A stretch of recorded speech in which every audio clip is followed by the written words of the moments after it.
Supply ਅਜੇ ਤਾਂ ਚੱਲ ਰਹੀ ਹੈ, ਪਰ ਆਉਣ ਵਾਲੇ ਦਿਨਾਂ ਦੇ ਵਿੱਚ ਅਸੀਂ ਉਹ ਸੇਲ ਬੰਦ ਕਰ ਰਹੇ ਹਾਂ ਤੇ ਫਿਰ ਸੇਲ ਬੰਦ ਹੋਏਗੀ ਤੇ ਸਾਰੇ ਮਜ਼ਦੂਰ ਮਿਸਤਰੀ ਔਰ ਸਰੀਆ ਜਿਹੜਾ ਇਹਦਾ ਅੰਤ ਆ ਉਹ ਅੰਜਾਮ ਹੁੰਦਾ ਆ। ਜਦੋਂ ਕੋਈ ਵੀ ਅੰਦੋਲਨ ਚੱਲਦਾ ਹੈ, ਕੋਈ ਵੀ ਐਜੀਟੇਸ਼ਨ ਚੱਲਦੀ ਆ, ਇਹਨੂੰ ਅਸੀਂ ਅੰਜਾਮ ਤੱਕ ਲੈ ਕੇ ਜਾਵਾਂਗੇ, ਭਾਵੇਂ ਸਾਨੂੰ ਆਪਣੇ ਪੱਠੇ ਪੱਕੇ ਤੌਰ ਤੇ ਜਿੰਦਰੇ ਨਾਲ ਲਾਉਣੇ ਪੈਣ।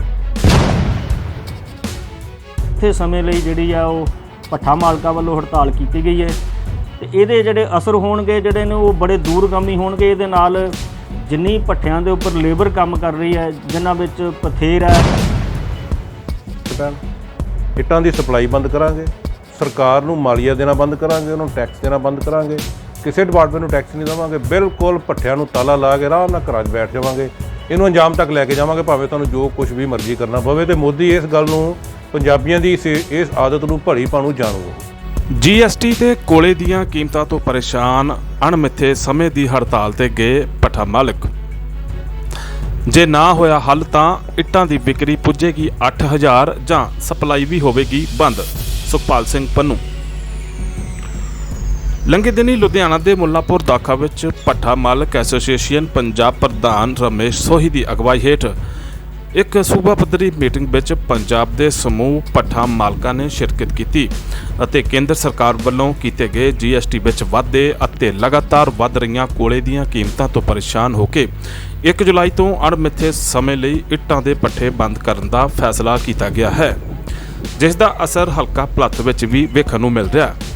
ਇਸ ਸੰਬੰਧੀ ਗੱਲਬਾਤ ਕਰਦਿਆਂ BKO ਐਸੋਸੀਏਸ਼ਨ ਨਡਾਲਾ ਦੇ ਪ੍ਰਧਾਨ ਸੁਖਪਾਲ ਸਿੰਘ ਪੰਨੂ ਨੇ ਆਖਿਆ ਕਿ ਕੋਲੇ ਦੇ ਭਾਅ ਅਸਮਾਨੀ ਚੜ੍ਹ ਜਾਣ ਕਾਰਨ ਭੱਠਾ ਉਦਯੋਗ ਆਏ ਦਿਨ ਘਾਟੇ 'ਚ ਜਾ ਰਿਹਾ ਹੈ।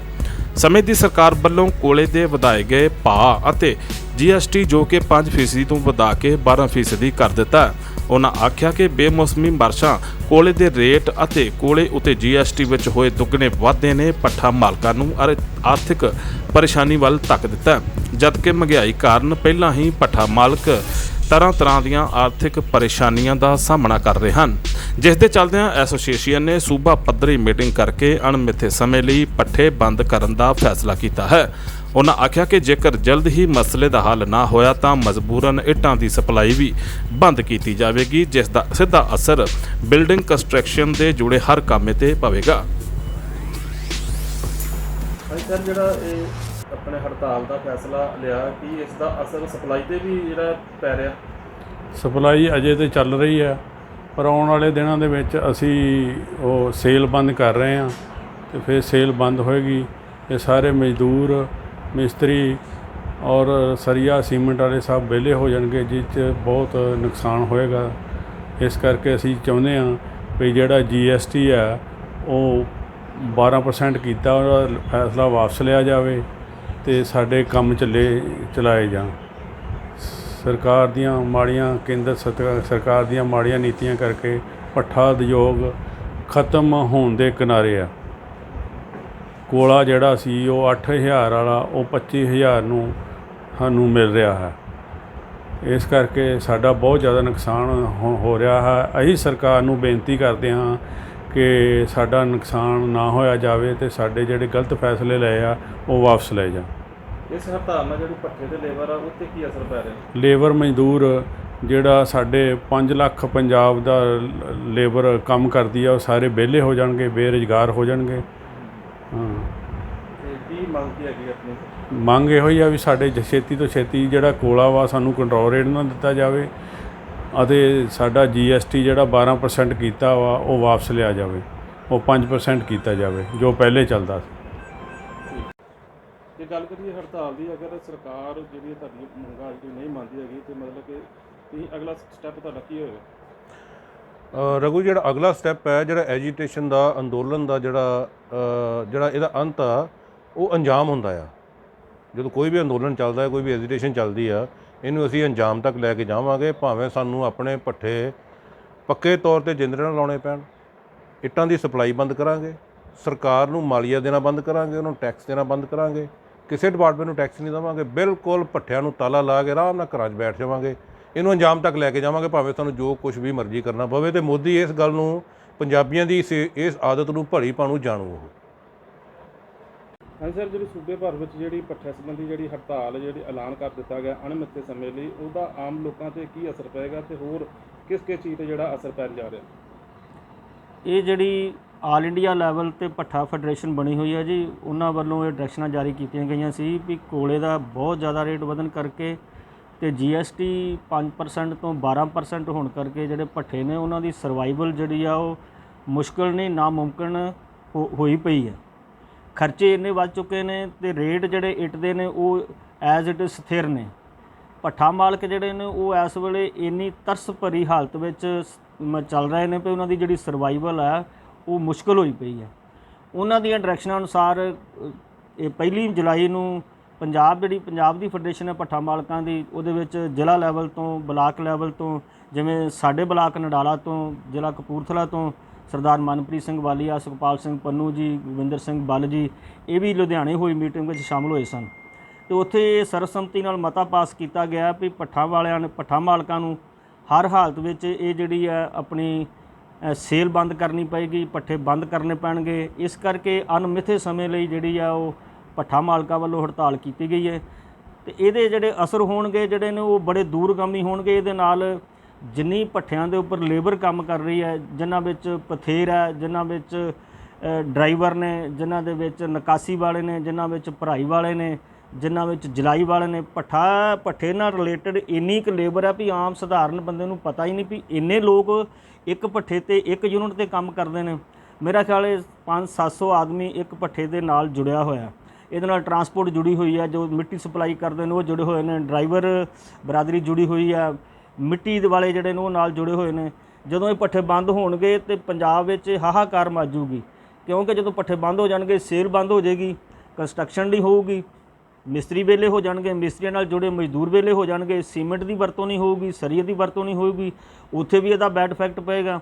ਇਸ ਕਰਕੇ ਸਾਡੇ ਭੱਠੇ ਵਾਲਿਆਂ ਦੀ ਇਹ ਪੁਰਜ਼ੋਰ ਮੰਗ ਹੈ ਕੇਂਦਰ ਸਰਕਾਰ ਤੋਂ ਵੀ ਉਹ ਇੱਕ ਤੇ GST ਜਿਹੜੀ ਆ ਉਹ ਲਿਆ ਗਿਆ ਫੈਸਲਾ ਵਾਪਸ ਲਵੇ। ਦੂਜਾ ਜਿਹੜਾ ਕੋਲੇ ਦਾ ਰੇਟ ਹੈ ਉਹ ਸਰਕਾਰ ਦੇ ਕੰਟਰੋਲ ਤੋਂ ਬਾਹਰ ਹੋਇਆ। ਸਾਲ ਡੇਢ ਸਾਲ ਪਹਿਲਾਂ ਜਿਹੜਾ ਕੋਲੇ ਦਾ ਰੇਟ ਸੀ ਉਹ 7 ਤੋਂ 8000 ਫਿਰ 9000 ਹੋਇਆ, ਫਿਰ ਲਗਭਗ 10000 ਹੋਇਆ। ਇਸ ਵੇਲੇ ਜਿਹੜਾ ਅੱਜ ਦੀ ਡੇਟ ਵਿੱਚ 26-27 ਹਜ਼ਾਰ ਨੂੰ ਕੋਲਾ ਭੱਠੇ ਤੇ ਜਿਹੜਾ ਉਹ ਪਹੁੰਚ ਹੋ ਰਿਹਾ।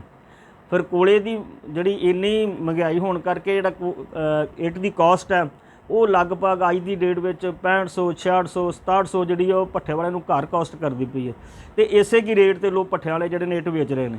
ਇਸ ਕਰਕੇ ਜੇ ਭੱਠੇ ਵਾਲਿਆਂ ਨੇ ਆਪਣੀ ਸਰਵਾਈਵਲ ਨੂੰ ਬਣਾਈ ਰੱਖਣਾ, ਇਹਨਾਂ ਨੇ ਇਹ ਕੰਮ ਨੂੰ ਚਾਲੂ ਰੱਖਣਾ ਤੇ ਹਰ ਹਾਲਤ ਵਿੱਚ ਭੱਠਿਆਂ ਦੇ ਇੱਟਾਂ ਦੇ ਰੇਟ ਵਧਣਗੇ। ਜੇ ਰੇਟ ਨਹੀਂ ਵਧਣਗੇ ਤੇ ਭੱਠੇ ਜਿਹੜੇ ਨੇ ਬੰਦ ਹੋ ਜਾਣਗੇ। ਇਹ ਸਾਰੇ ਦਾ ਜਿਹੜਾ ਉਹ ਆਲ ਓਵਰ ਸਾਰੇ ਸਮਾਜ ਤੇ ਬੁਰਾ ਪ੍ਰਭਾਵ ਪੈਣ ਦੇ ਜਿਹੜੇ ਨੇ ਉਹ ਚਾਂਸ ਨੇ। ਹਾਂਜੀ ਸਰ, ਕੀ ਕਾਰਨ ਹੈ ਜਿਹੜੀ ਭੱਠਾ ਮਾਲਕ ਜਿਹੜੇ ਅਣਮਿੱਥੇ ਲਈ ਜਿਹੜੀ ਹੜਤਾਲ ਤੇ ਗਏ? ਸਾਰਿਆਂ ਨਾਲੋਂ ਵੱਡਾ ਕਾਰਨ ਹੈਗਾ ਕੋਲਾ ਜਿਹੜਾ ਇਹਦਾ ਰੇਟ ਲਗਭਗ 8-9 ਮਹੀਨਿਆਂ ਤੋਂ ਇੰਨੇ ਵੱਧਦੇ ਜਾ ਰਹੇ ਕਿ ਜਿਹਦਾ ਕੋਈ ਸਰਕਾਰ ਦੇ ਕੋਲ ਕੋਈ ਕੰਟਰੋਲ ਨਹੀਂ। ਸਾਰਾ ਅਬਾਨੀ ਅਡਾਨੀਆਂ ਦੇ ਹੱਥ 'ਚ ਦੇ ਦਿੱਤਾ। ਉਹ ਆਪਣੀ ਮਰਜ਼ੀ ਦੇ ਨਾਲ ਜੋ ਵੀ ਆਉਂਦਾ ਰੋਜ਼ ਦੀ ਰੋਜ਼ ਪਤਾ ਨਹੀਂ ਕਿ ਜਿਹੜਾ 8000 ਰੁਪਏ ਕੋਲਾ ਸੀ ਉਹ ਅੱਜ 25000 ਰੁਪਏ ਹੋ ਗਿਆ। ਪੱਠਾ ਟਰੇਡ ਜਿਹੜਾ ਇਹ ਕੋਲੇ ਦਾ ਇਹਦਾ ਇੱਕ ਮੇਨ ਖਰਚਾ ਹੁੰਦਾ ਜਿਹੜਾ ਇੱਟ ਪਕਾਉਣ ਵਾਸਤੇ, ਉਹ ਇਸ ਵਕਤ ਭੱਠੇ ਵਾਲੇ ਕਿਸੇ ਨੂੰ ਪੜਤਾ ਨਹੀਂ ਖਾਂਦਾ। ਬਹੁਤ ਜ਼ਿਆਦਾ ਰੇਟ ਵੱਧ ਜਾਣ ਕਾਰਨ ਜਿਹੜਾ ਭੱਠੇ ਵਾਲਿਆਂ ਨੂੰ ਮਜਬੂਰ ਹੋ ਕੇ ਜਿਹੜਾ ਭੱਠੇ ਬੰਦ ਕਰਨ ਵਾਲੇ ਪਾਸੇ ਜਾਣਾ ਪਿਆ। ਦੂਸਰਾ ਕਾਰਨ GST, ਜਿਹੜਾ GST 5% ਸੀ ਭੱਠਿਆਂ ਤੇ ਸਾਨੂੰ ਜਿਹੜਾ ਕੋਲਾ ਸੀ ਉਹਦੀ ਇਨਪੁੱਟ ਮਿਲਦੀ ਸੀਗੀ, ਜਿਹੜੇ ਕੱਚਾ ਮਾਲ ਕੋਈ ਵੀ ਖਰੀਦਦੇ ਸੀ। ਪਰ ਸਰਕਾਰ ਨੇ ਉਹ 5% ਤੋਂ ਵਧਾ ਕੇ 12% ਕਰ ਦਿੱਤਾ ਤੇ ਇਨਪੁੱਟ ਜਿਹੜੀ ਆ ਉਹ ਵੀ ਬੰਦ ਕਰ ਦਿੱਤੀ, ਜਿਸ ਕਰਕੇ ਭੱਠੇ ਵਾਲਿਆਂ ਵਾਸਤੇ ਇਹ ਟਰੇਡ ਨੂੰ ਚਲਾਉਣਾ ਜਿਹੜਾ ਉਹ ਮੁਸ਼ਕਲ ਹੋ ਗਿਆ। ਤੇ ਇਹ 23 ਤਰੀਕ ਨੂੰ ਸਾਡੇ ਆਲ ਇੰਡੀਆ ਦੀ ਜਿਹੜੀ ਭੱਠਾ ਐਸੋਸੀਏਸ਼ਨ ਆ ਉਹਨਾਂ ਨੇ ਫੈਸਲਾ ਕੀਤਾ ਸੀ ਕਿ ਸਾਰੇ ਹਿੰਦੁਸਤਾਨ ਦੇ ਵਿੱਚ 1,40,000 ਭੱਠੇ ਆ ਜਿਹੜੇ ਉਹ ਅਣਮਿੱਥੇ ਸਮੇਂ ਲਈ ਬੰਦ ਕਰ ਦਿੱਤੇ ਜਾਣਗੇ, ਕਿਉਂਕਿ ਸਰਕਾਰ ਨੂੰ ਬੜੀ ਵਾਰ ਪਹੁੰਚ ਕੀਤੀ GST ਮਾਮਲੇ 'ਤੇ ਵੀ, ਕੋਲੇ ਮਾਮਲੇ 'ਤੇ ਵੀ, ਹਰ ਪੰਜਾਬ ਸਰਕਾਰ ਤੱਕ ਵੀ ਜਿੱਥੇ ਜਿੱਥੇ ਵੀ ਕਿਸੇ ਦਾ ਚੱਲਦਾ ਸੀਗਾ ਉੱਥੇ ਹਰ ਪਹੁੰਚ ਕੀਤੀ ਗਈ, ਪਰ ਕੋਈ ਸੁਣਵਾਈ ਨਹੀਂ ਹੋਈ। ਜਿਹੜਾ ਇਹ ਪੱਠੇ ਬੰਦ ਹੋਣੇ ਲੋਕਾਂ ਤੇ ਜਿਹੜਾ ਅਸਰ ਪੈਣਾ ਉਹ ਤਾਂ ਹੈਗਾ ਹੀ ਹੈ ਕਿ ਮਹਿੰਗੀ ਇੱਟ ਮਹਿੰਗੀ ਹੋਣੀ ਆ। ਅੱਜ ਹੀ ਜਿਹੜੀ 6500 6600 ਰੁਪਏ ਵਿਕਦੀ ਅੱਜ 7000 ਰੁਪਇਆ ਰੇਟ ਹੋ ਗਿਆ। 1 ਤਰੀਕ ਨੂੰ ਪੰਜਾਬ ਐਸੋਸੀਏਸ਼ਨ ਨੇ ਫੈਸਲਾ ਲਿਆ ਤੇ ਨਾਲ ਹੀ 6500 ਤੋਂ 7000 ਰੁਪਇਆ ਰੇਟ ਹੋ ਗਿਆ। ਜਿਹੜਾ ਰੇਟ ਅਸੀਂ ਸੋਚ ਰਹੇ ਹਾਂ ਕਿ ਇਹ 8000 ਰੁਪਏ ਜਦੋਂ ਪ੍ਰੋਡਕਸ਼ਨ ਨਾ ਹੋਈ ਇਹ 8000 ਰੁਪਏ ਤੱਕ ਵੀ ਇੱਟ ਜਿਹੜੀ ਆ ਉਹ ਮਿਲਣੀ ਨਹੀਂ। ਤੇ ਸਰਕਾਰ ਦੇ ਵੀ ਸਾਰੇ ਜਿਹੜੇ ਕੰਮ ਉਹ ਵੀ ਬੰਦ ਹੋਣੇ ਆ, ਲੋਕਾਂ ਦੇ ਵੀ ਕੰਮ ਬੰਦ ਹੋਣੇ ਆ। ਬਹੁਤ ਵੱਡਾ ਅਸਰ ਜਿਹੜਾ ਇਹਦਾ ਸਾਰੇ ਹਿੰਦੁਸਤਾਨ ਵਿੱਚ ਹੀ ਸਾਰੇ ਪੰਜਾਬ ਵਿੱਚ ਪੈਣਾ, ਕਿਉਂਕਿ 1,40,000 ਭੱਠਾ ਜਿਹੜਾ ਹਿੰਦੁਸਤਾਨ ਦੇ ਵਿੱਚ 2700 ਭੱਠਾ ਪੰਜਾਬ ਦੇ ਵਿੱਚ ਆ। ਇਹ 3 ਕਰੋੜ ਲੇਬਰ ਜਿਹੜੀ ਆ ਉਹ ਸਿੱਧੇ ਤੌਰ 'ਤੇ ਇਸ ਦੇ ਨਾਲ ਸੰਬੰਧਿਤ ਆ, ਉਹਨਾਂ ਦੇ ਵੀ ਰੋਟੀ ਰੋਜੀ ਬੰਦ ਹੋਣੀ ਆ। ਅਤੇ ਉਹਦੇ ਤੋਂ ਇਲਾਵਾ ਜਿਹੜੇ ਸੰਬੰਧਿਤ ਅਦਾਰੇ ਆ, ਜਿਹੜੇ ਜਿੱਦਾਂ ਘਰ ਕੋਠੀਆਂ ਬਣਦੀਆਂ, ਮਜ਼ਦੂਰ ਆ ਜਿਹੜੇ ਹੋਰ ਕੰਮ ਕਰਦੇ ਆ, ਭੱਠੇ ਇੱਟ ਦੇ ਨਾਲ ਕੰਮ ਚੱਲਣੇ ਆ, ਰੰਗ ਵਿਕਣੇ ਆ, ਸੀਮੈਂਟ ਵਿਕਣਾ, ਇਹ ਸਾਰੇ 'ਤੇ ਬਹੁਤ ਵੱਡਾ ਅਸਰ ਪੈਣਾ ਇਹਦੇ ਨਾਲ। ਕਿਉਂਕਿ ਕੁੱਲੀ ਜੁੱਲੀ ਗੁੱਲੀ ਕਹਿੰਦੇ ਇਹ ਇੱਕ ਜਿਹੜਾ ਇਹ ਵੀ ਇੱਕ ਥੰਮ ਆ, ਪਰ ਸਰਕਾਰ ਨੇ ਸਿਰਫ ਇੱਕ ਜਿਹੜੇ ਵੱਡੇ ਅਮੀਰ ਘਰਾਣੇ ਆ ਉਹਨਾਂ ਨੂੰ ਲਾਭ ਦੇਣ ਵਾਸਤੇ ਇਹ 'ਤੇ ਕੋਈ ਵੀ ਮਤਲਬ ਖਿਆਲ ਨਹੀਂ ਕੀਤਾ। ਜਦੋਂ ਕਿ ਹਿੰਦੁਸਤਾਨ ਦੇ ਕੋਲ ਜਿਹੜਾ ਕੋਲਾ ਉਹ ਪੂਰੀ ਕਪੈਸਿਟੀ ਵਿੱਚ ਵਰਤ ਕੇ 250 ਸਾਲ ਦੀ ਕਪੈਸਿਟੀ ਰੱਖਦਾ ਕਿ 250 ਸਾਲ ਕੋਲਾ ਹਿੰਦੁਸਤਾਨ ਦਾ ਜਿਹੜਾ ਉਹ ਚੱਲ ਸਕਦਾ, ਪਰ ਸਰਕਾਰ ਬਿਲਕੁਲ ਸੁੱਤੀ ਪਈ ਆ ਤੇ ਬਿਨਾਂ ਵਜ੍ਹਾ ਬਿਨਾਂ ਕਾਰਨ ਜਿਹੜੇ ਆ ਉਹ ਟੈਕਸ ਵਧਾਏ ਜਾ ਰਹੇ ਆ ਤੇ ਜਿਹੜਾ ਬਹੁਤ ਹੀ ਇਸ ਟ੍ਰੇਡ ਨੂੰ ਖਤਮ ਕਰਨ ਵਾਲੇ ਪਾਸੇ ਨੂੰ ਰੁਝਾਨ ਹੋਇਆ। ਅਸੀਂ ਸਮਝਦੇ ਹਾਂ ਕਿ ਇਹਦੇ ਨਾਲ ਲੋਕਾਂ 'ਤੇ ਜਿਹੜਾ ਅਸਰ ਆ, ਲੇਬਰ 'ਤੇ ਜਿਹੜਾ ਅਸਰ ਆ, ਕਿਉਂਕਿ ਇੱਥੇ ਲੇਬਰ ਜਿਹੜੀ ਇਲਿਟਰੇਟ ਜਿਹੜੀ ਕੋਈ ਕਿਸੇ ਨੂੰ ਰੱਖਦਾ ਨਹੀਂ, ਕੋਈ ਕੰਮ ਨਹੀਂ ਹੋਰ ਕੋਈ ਕਰ ਸਕਦਾ, ਉਹ ਬੰਦਿਆਂ ਨੂੰ ਅਸੀਂ ਰੁਜ਼ਗਾਰ ਦਿੰਦੇ ਹਾਂ, ਉਹ ਵੀ ਵਿਚਾਰੇ ਰੋਟੀ ਤੋਂ ਵਾਂਝੇ ਸਰਕਾਰ ਦਾ ਕਾਰਨ ਹੋਣੇ ਆ। ਅਸੀਂ ਜਿਹੜੀ ਪੰਜਾਬ ਐਸੋਸੀਏਸ਼ਨ ਆ 1 ਤਰੀਕ ਨੂੰ ਮੀਟਿੰਗ ਹੋਈ ਸੀ, ਉਹਦੇ ਵਿੱਚ ਬਿਲਕੁਲ ਭੱਠੇ ਵਾਲਿਆਂ ਨੂੰ ਸਾਰਿਆਂ ਨੂੰ ਇਹ ਕਹਿ ਦਿੱਤਾ ਕਿ ਭੱਠੇ ਆਪਣੇ ਕੋਈ ਲੇਬਰ ਨਾ ਅੱਗੇ ਕਰੇ, ਕੋਈ ਕਿਸੇ ਚੀਜ਼ ਦਾ ਪ੍ਰਬੰਧ ਨਾ ਕਰੇ, ਜਿੰਨਾ ਚਿਰ ਇਹ ਨਹੀਂ ਕਿ 2 ਮਹੀਨੇ ਜਾਂ 3 ਮਹੀਨੇ, ਜਿੰਨਾ ਚਿਰ ਤੱਕ ਸਰਕਾਰ ਜਿਹੜੀ ਆ ਸਾਨੂੰ ਇੰਡਸਟਰੀ ਰੇਟ 'ਤੇ ਕੋਲਾ ਮੁਹੱਈਆ ਨਹੀਂ ਕਰਾਉਂਦੀ, GST ਜਿਹੜਾ ਵਾ ਉਹਨੂੰ ਵਾਪਸ ਨਹੀਂ ਲੈਂਦੀ, ਇਹ ਭੱਠੇ ਜਿਹੜੇ ਆ ਅਸੀਂ ਬਿਲਕੁਲ ਬੰਦ ਰੱਖਾਂਗੇ। ਅਤੇ ਜੋ ਵੀ ਹੋਰ ਸਾਡੇ ਕੋਲ ਮਤਲਬ ਸਾਡੀ ਐਸੋਸੀਏਸ਼ਨ ਕੋਈ ਇਹਦੇ ਵਾਸਤੇ ਸੱਦਾ ਦੇਊਗੀ, ਕੋਈ ਸਾਨੂੰ ਮੁਜ਼ਾਹਰੇ ਕਰਨੇ ਪੈਣਗੇ ਡਿਸਟ੍ਰਿਕਟ ਟਾਈਮ 'ਤੇ ਜਾਂ ਪੰਜਾਬ ਲੈਵਲ 'ਤੇ ਜਾਂ ਦਿੱਲੀ ਜਾ ਕੇ ਵੀ। ਅਸੀਂ ਪਿੱਛੇ ਜੇ ਵੀ ਦਿੱਲੀ ਧਰਨਾ ਲਾਇਆ ਸੀ ਪਰ ਕੋਈ ਸੁਣਵਾਈ ਨਹੀਂ ਹੋਈ। ਅਸੀਂ ਸਰਕਾਰ ਨੂੰ ਇਹ ਹੀ ਅਪੀਲ ਕਰਦੇ ਹਾਂ ਕਿ ਉਹ ਜਲਦੀ ਤੋਂ ਜਲਦੀ ਇਸ ਮਸਲੇ ਦਾ ਹੱਲ ਕਰਕੇ ਕਰੋੜਾਂ ਮਜ਼ਦੂਰਾਂ ਦੀ ਰੋਟੀ ਰੋਜੀ ਅਤੇ ਭੱਠਾ ਟਰੇਡ ਜਿਹੜਾ ਇੱਕ ਬੜਾ ਯੋਗਦਾਨ ਆ ਭੱਠਾ ਟਰੇਡ ਦਾ ਡਿਵੈਲਪਮੈਂਟ ਵਿੱਚ, ਉਹਨੂੰ ਬਚਾਇਆ ਜਾਵੇ।